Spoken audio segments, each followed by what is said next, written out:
was not the first three position. They're absolutely full of crap. They may claim they have a patent on it. In fact, here's a brief overview of Japanese steel versus Western steel.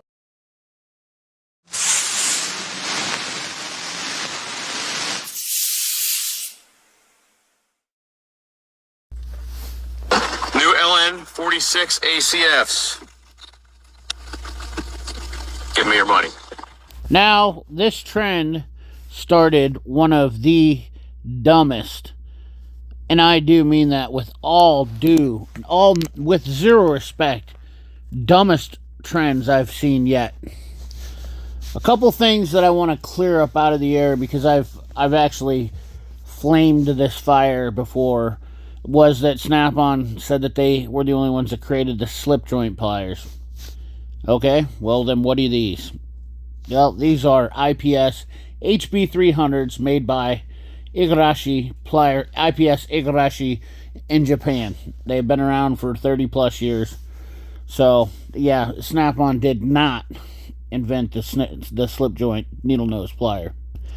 And then their claim to fame is that they created the 3-position plier. Well, once again, I bring you to IPS SF165, made in Japan by Igarashi, which these are fantastic pliers. Now, keep in mind, if you're, I didn't want to make this video, but I was annoyed, and I made this video completely out of annoyance. But keep in mind now, if you are in love with the Snap-on pliers, I do like the Snap-on pliers, so I think this shouldn't be anything to do with being offended about that. But at the same time, the LN47 ACFs and the 46 ACFs, I've had these pliers for about a year, and they've been fantastic, and I love them. They work great for a lot of things. They're my go-to pliers.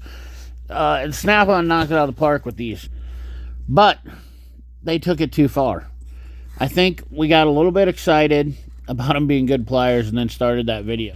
I do want you to notate right here, once again, Camron USA. What is this? Oh, it's the 3-position pliers. That's right. Crescent Tool Company had picked up this company during the wartime, World War II, World War I. I'll be honest with you, I can't find the exact date, so if anybody knows anything more about these, please let me know in the comment box.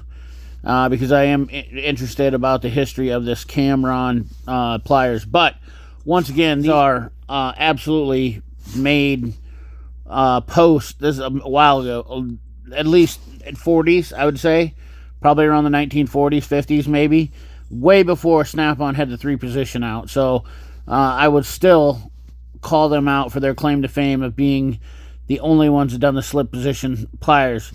I will say I've noticed one thing about Snap-on is that they have inherently tried to claim they own something from these smaller tool companies. Maybe never got notoriety or never got fame, and take over by making these claims that they are the first, or boast of being the first or the only, when they've basically stolen the idea from somebody else. And I'll be honest with you, this is exactly how the tool world is. Everybody's always just ripping off everybody else. I mean, this is just literally like you're in high school or in college, and you're with your girl and she's sleeping with your best friend. I'm just telling you, that's exactly how it is. The tool world behind the scenes is just a bunch of dirty garbage. This was the only thing I could also find on this. They call them water hose joint slip pliers, no owner markings, made in the USA. Yeah, it is. But I guess in short, I just wanted to make this video to kind of clear some air for some people that, if they're confused or they didn't see it. And obviously this trend started on TikTok, and inherently I've realized that TikTok is basically the doormat of social media, where everything gets thrown out there, and it's basically just like it's like Walmart. It's like the people of Walmart. TikTok is like the people of Walmart. You guys remember those videos? That's what TikTok is. TikTok brings you the latest garbage and latest trends, because a bunch of people view it, and then because it's got a bunch of views, they think that made a big deal. Really annoyed just by the questions I was getting. A lot of this stuff always generates things for people asking me and tagging me and sending me messages, so I figured, you know what, to clear it up, maybe I could answer a lot of people's questions. No, Snap-on was not the first slip joint plier manufacturer. No, needle nose pliers. Snap-on was not the first 3-position. They're absolutely full of crap. They may claim they have a patent on it, but that's subjective. Patents these days, unless you have something, first of all, the global market is pretty hard to control. That's one fact that people don't need to, or that people need to understand is that even if you have a tool and you made it, let's say you made it here and you designed it and you built it, chances are your tool is going to get ripped off by a third world country, which hence is the reason why I have animosity towards some Chinese tool manufacturers, because reverse engineering was started in China, and they have absolutely just destroyed the tool market. Just selling people hot garbage and making people believe that they're getting just as good a quality. And I will tell you, the other thing is, Japanese steel is inherently and notably stronger than American steel. And that is a fact that you can look up. In fact, here's a brief overview of Japanese steel versus Western steel. The difference between Japanese steel and Western or American steel is largely based on culture, culinary preferences, which this is kind of based off of a knife deal. But anyways, each type of steel has different characteristics and properties based on these factors, which in turn gives them varying levels of durability, sharpness, toughness, and so on. So the hardness Rockwell scale is 60 to 64, where Western steel generally lies around 57. Since Japanese steel is harder, it tends to hold an edge longer than Western steels. However, the hardness tends to make it less durable and more brittle as well. Moreover, it requires frequent sharpening. So if I had to say, Japanese steel does have a little bit of an edge over American steel. Now, this is, once again, this is a knife comparison, but in a whole, Japanese steel has been noted.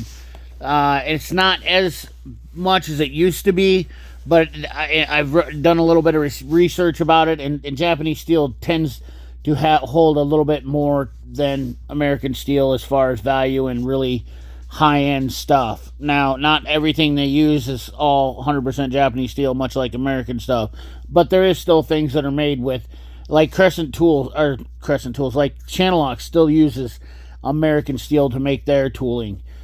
There's a lot more things that you got to go into, and I can go into it deeper, and then let me know in the comment box if you guys enjoyed this and would like to know some history or some things about steel and whatnot, because we can look into this, because I do a little bit of research on it. I'm not huge on going deep into this, because it doesn't seem to really generate a lot of people's attention on this subject, but at the end of the day, it still is interesting when you look at it. So anyways, guys, thanks for watching. Remember, like, comment, share, subscribe, ring that bell. Remember, keep your hands dirty and your money clean. Thanks for watching.